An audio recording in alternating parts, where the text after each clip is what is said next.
রবীন্দ্রনাথের বিয়েতেই হয়েছিল যে যিনি পুরুত যিনি বিয়ে করাচ্ছিলেন হঠাৎ তিনি প্রায় অর্ধ সমাপ্ত রেখে উঠে দৌড় কোথায় যান বলছে আমার বিয়ের লগ্ন চলে যাচ্ছে।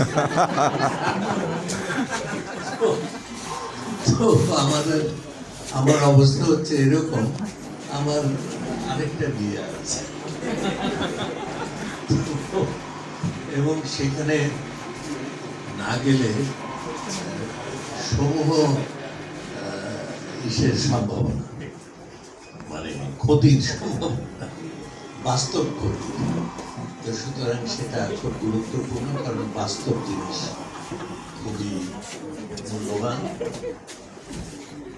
এইখানে আমি শুনলাম যে এইখানে ভারতের বই নাকি কোনখানকার বই সেগুলো থাকে কি থাকে না, এগুলো নিয়ে নানা কথাবার্তা।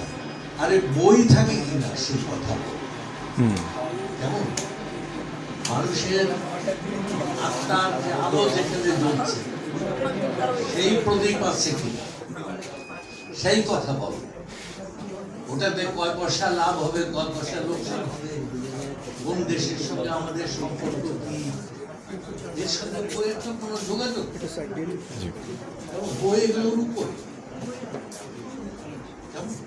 তো সুতরাং আমি মনে করি যে এইসব নিয়ে যে কথাবার্তা হয় বা যারা বলে তারা খুব উদ্দেশ্য প্রণোদিত ভাবে বলে এবং বই ব্যবসাকে বইয়ের উপরে জিনিস মনে করে, অবশ্যই সে অতটা মনে করে না।